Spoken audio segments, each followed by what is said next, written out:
दुलारचंद यादव हत्या केस में 14 दिन की न्यायिक हिरासत में अनंत सिंह को भेज दिया गया है। दुलारचंद यादव मर्डर केस में गिरफ्तारी हुई पटना के बेउर जेल अब भेज दिया गया है। अनंत सिंह को 30 अक्टूबर को दुलारचंद यादव की जान गई थी, जिसमें मुख्य आरोपी के तौर पर अनंत सिंह को बताया गया और इसके बाद गिरफ्तारी कल बाढ़ से और उसके बाद अब कोर्ट में जब पेशी हुई है तो 14 दिन की रिमांड उन्हें भेज दिया गया है।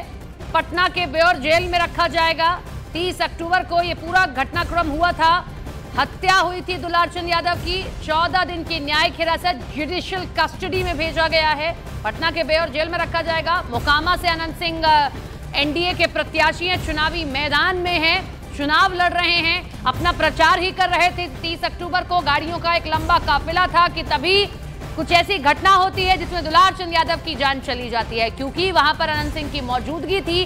साफ तौर पर डीजीपी की ओर से कहा गया, इसीलिए उन्हें भी मुख्य आरोपी के तौर पर रखा गया है। आज पटना में वो रखे गए थे, उसके बाद अब कोर्ट में उनकी पेशी होनी थी। जो प्रक्रिया होती है, कोई भी आरोपी गिरफ्तारी के बाद उसे कोर्ट में पेश किया जाता है, जहां या तो पुलिस कस्टडी या जुडिशियल कस्टडी, इन दो में से क्या मिलती है देखना होता है। इधर अनंत सिंह को जुडिशियल कस्टडी मिली है, 14 दिन की न्यायिक हिरासत पटना के बेउर जेल में अब उन्हें रखा जाएगा। और ये एक चुनाव का बहुत अहम पड़ाव है। मोकामा, जहां हमेशा से ऐसी तस्वीर सामने आती रही है, लेकिन इस बार मुकाबला वहां खड़ा। चंद्रमोहन हमारे साथ, हमारे सहयोगी जुड़ गए। चंद्रमोहन, आप रिपोर्ट कर भी रहे थे कि जुडिशियल कस्टडी मिल सकती है और ये 14 दिन की जुडिशियल कस्टडी।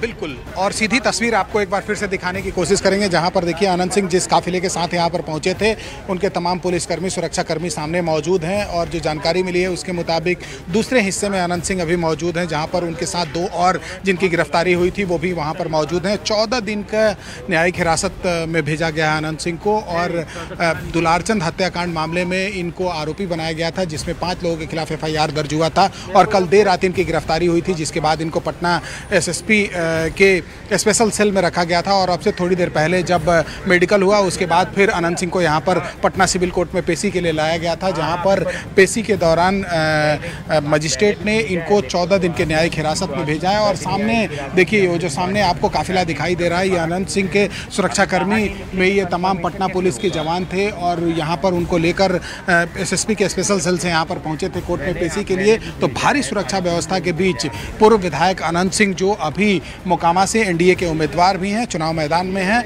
वो चुनाव लड़ रहे हैं, उनको यहाँ पर पेशी के लिए लाया गया था। हालांकि जब ये घटना सामने आई थी, उसके बाद से ही लगातार दुलारचंद के परिवार के लोगों ने यह आरोप लगाया था और बार बार यह कहा जा रहा था कि जब वहाँ से गांव से वो निकल रहे थे चुनाव प्रचार करके, उसी दौरान दोनों समर्थकों के बीच में जमकर पहले पत्थरबाजी हुई, उसके बाद गाड़ियों के कई शीशे तोड़े गए, उसके अलावा वहाँ पर दोनों तरफ से जमकर मारपीट हुआ था और उसी दौरान फायरिंग हुई थी, जिसमें दुलारचंद के पैर में गोली लगी थी और उसके बाद उनके ऊपर गाड़ी चढ़ गया था। वो गाड़ी कैसे चढ़ी है तो पुलिस जांच कर रही है और जांच का विषय है। लेकिन अभी अनंत सिंह को उसी मामले में गिरफ्तार करके पटना पुलिस लाई थी, जिसके बाद उनको यहाँ पर पेशी के लिए लाया गया था। और देखिए सामने उनके जो वकील हैं वो भी मौजूद हैं, जिन्होंने ये कहा है कि 14 दिन के न्यायिक हिरासत में भेजा गया है और अब जब वो बाहर निकलेंगे उसके बाद वो पूरी प्रक्रिया बताएंगे। लेकिन पटना पुलिस ने साफ तौर पर कल ही यह कह दिया था कि इस बार वो रिमांड मांगने नहीं जा रही है, क्योंकि पटना में चुनाव है और 6 तारीख को चुनाव होने जा रहा है। मोकामा में भी